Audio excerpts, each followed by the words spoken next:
எனக்கு சட்டமன்ற கூட்டத்தொடர் ஆரம்பிக்கும் பொழுது முதல்ல வந்தே மாதரம் பாட்டு தான் பாடப்பட்டது. அது ரொம்ப நமக்கு பெருமையாக இருந்தது.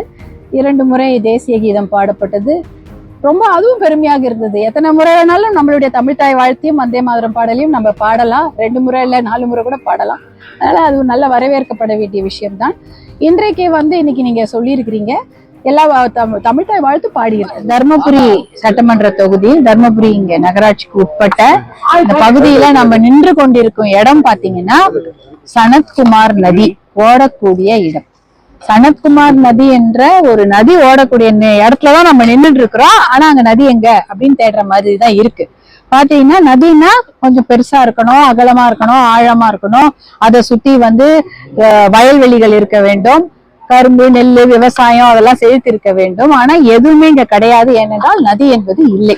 எப்படி இல்லைன்னு பாத்தீங்கன்னா வத்தல் மலையில இருந்து வரக்கூடிய மழை நீர் வெள்ள நீர் நிறைய ஓடி இந்த நதியில கலந்து இந்த நதி கடைசியா போய் பாத்தீங்கன்னா தென்பெண்ணை ஆற்றுடைய துணை நதியா போய் சேருது. அதுதான் இந்த சனத்குமார் நதியோட பிறப்பிடம். அது போய் முடிகிற இடம் பாத்தீங்கன்னா தென்பெண்ணை ஆறுல போய் கலக்குது. துணை ஆறாக தான் இது இருக்குது. அப்பேற்பட்ட ஒரு சிறப்பு வாய்ந்த நதி சனத்குமார் ஆறு, சனத்குமார் நதி.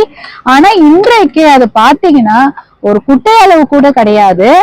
அது எங்க இருக்குன்னு தேடக்கூடிய நிலைமையில தான் இருக்கும். கிட்டத்தட்ட நாங்க அதோட தொடர்ந்து அதை ஒரு 6 இடத்துல இன்னைக்கு நீங்களும் என்னோட தான் வந்துட்டு இருந்தீங்க, ஊடகங்களும் என்னோட தான் வந்துட்டு இருக்கிறீங்க. 3 இடத்துல வரும். 3 இடத்துலயுமே நிறைய பார்க்க முடியல. ஏதோ கொஞ்சம் இடத்துல ஒரு தனியார் ஃபவுண்டேஷன் அதை சுத்தப்படுத்தி ஒரு 4 கிலோமீட்டர் 5 கிலோமீட்டர் பக்கத்துல இருக்கிற ஆக்கிரமிப்புகள்லாம் கொஞ்சம் சரி பண்ணி அப்புறம் அதை சுத்தப்படுத்தி இருக்கிறாங்க.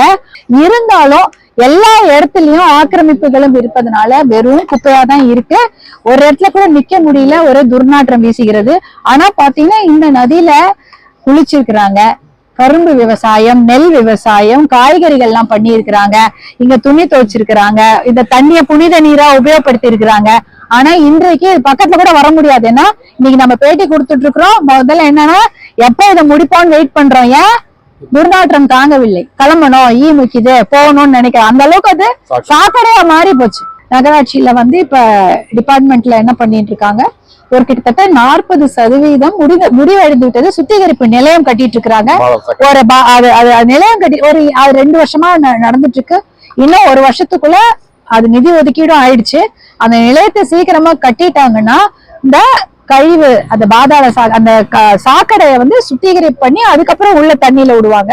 அப்படி விட்டாங்கன்னா இன்னும் அந்த குப்பை கொஞ்சம் இல்ல அந்த கழிவு நீர் துர்நாற்றம் கொஞ்சம் குறையும். முதல்ல நம்ம இந்த நதியை கிளீன் பண்ணணும். 2வது அந்த உள்ள கலக்கிற குப்பைகளை தடுக்கணும். 3வது கலக்கக்கூடிய கழிவு நீரை சுத்தப்படுத்தி கலக்கணும்.